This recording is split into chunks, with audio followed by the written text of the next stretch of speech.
The news day continues here on One News Now. I'm Charles Lejano. The IATF has extended the travel ban on 32 countries until the end of January. The travel ban was supposed to last only until today, but it was stretched in a bid to halt the spread of the reportedly more contagious variant of the virus.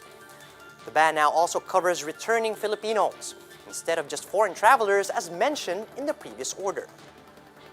Notably, the United Arab Emirates was still not included in the travel ban, despite the confirmation that a returning OFW from Dubai tested positive for the new COVID-19 strain.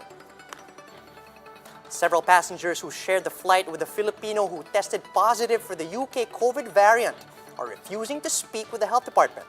For more updates on this case and other matters related to COVID-19, we have Greg Gregorio. He's reporting live from Mandaluyong. Greg, could you tell us how many of these co-passengers have been rejecting the calls of the DOH?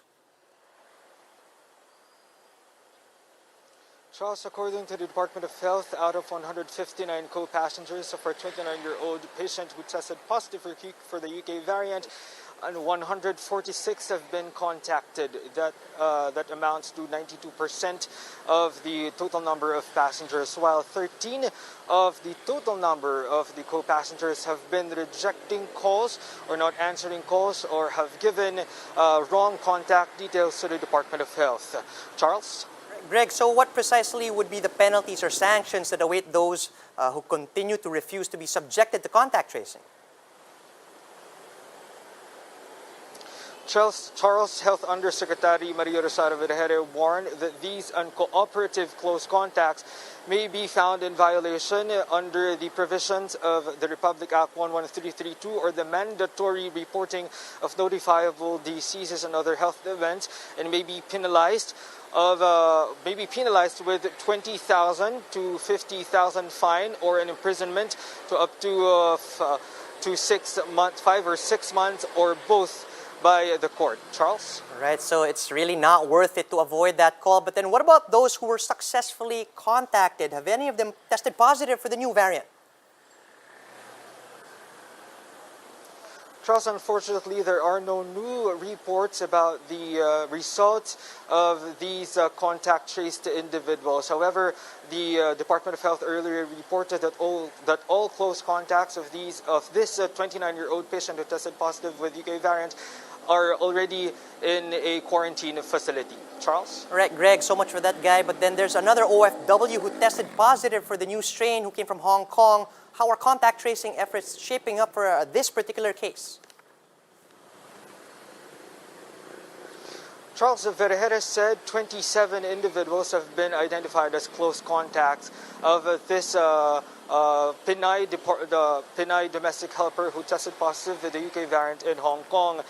10 out of the 27 close contacts are from Cagayan, but all of them tested negative for COVID-19, while 17 close contacts from Manila initially tested positive for COVID-19, but they were retested and only 6 of them tested positive for COVID-19. There are no information yet as to whether these are positive to the UK variant. Vergere explained that their specimens are with low viral load, thus they cannot be subjected to gene sequencing. But Vergere highlighted that there are more tests that are being conducted, and they will give further details as they will be available. Charles? All right, so we know of these 2 cases, right? And as yet, no community transmission, so that's a good thing. But then at this point, is the government considering a deployment ban for OFWs in light of these new developments?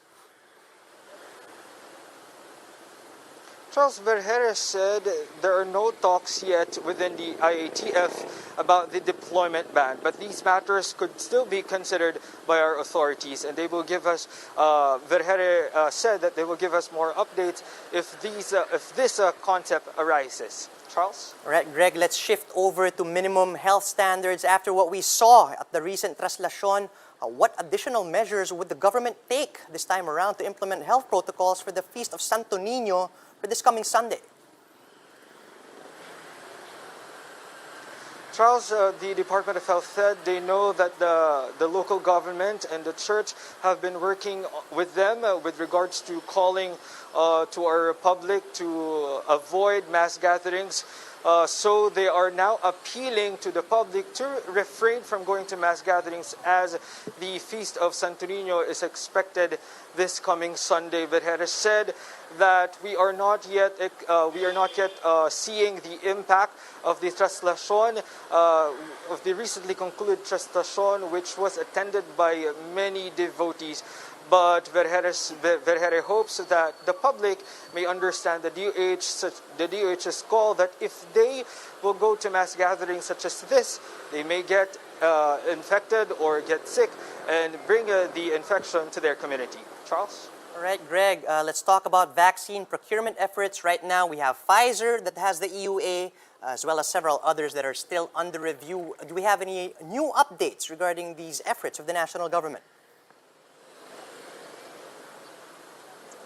Charles, as of the latest information from the Food and Drug Administration, there are four applications for the emergency use authorization. These are Pfizer, AstraZeneca, Gamaleya, and Sinovac. Only Pfizer has been given an approval. Only Pfizer has been given an approval for an EUA. Others are still pending. Now, when it comes to vaccines, Vergere said that once supplies of vaccines come into the Philippines, they may not be able to give an option to our health workers, to our individuals, as to what brand of vaccine they may receive. But Vergere highlighted that they may opt to not receive any of them if they don't feel having them. Charles? All right, thank you, Greg Gregorio, reporting live from Mandaluyong. The Municipality of Banaue in Ifugao is currently on lockdown until midnight of January 17. This comes after 2 of the 19 new COVID cases reported in the province came from Banawe. Rural Health Unit personnel are now conducting tracing efforts to identify and test direct contacts of the 2 confirmed cases. Only essential trips will be allowed within the municipality, while government offices will remain closed until today. We'll be back with more stories after a quick break. Keep it here on One News.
You're still watching One News Now. I'm Charles Lejano.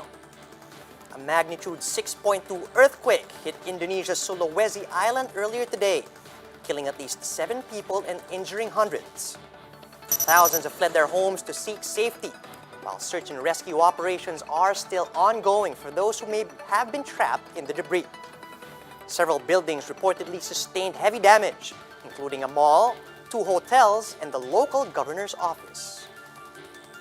Over in Tondo, Manila, residents are busy preparing for the Feast of Santo Nino this coming Sunday.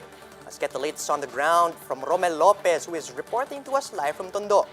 Kabayan, how are authorities gearing up for the upcoming feast over the weekend? Yes, Charles, despite the threat of COVID-19, the celebration of the Feast of Santo Nino will proceed as planned. But even so, authorities are making sure that all minimum health protocols will be observed. The Catholic Church will still celebrate Mass, but only 300 devotees will be allowed entry during that day. The police have designated an area where the rest of the faithful can hear the mass while staying outside. Over 3,000 markers have been placed to make sure that physical distancing is strictly observed. However, other traditions like the motorcade and the procession of the images of Santo Nino have been prohibited. This also includes the blessing of the images of Santo Nino to avoid huge crowds. Street parties, shows, and games are also banned this year to prevent the spread of the virus. For now, clearing operations have started along the streets of Tondo to make sure that the Sunday's festivities are obstruction-free.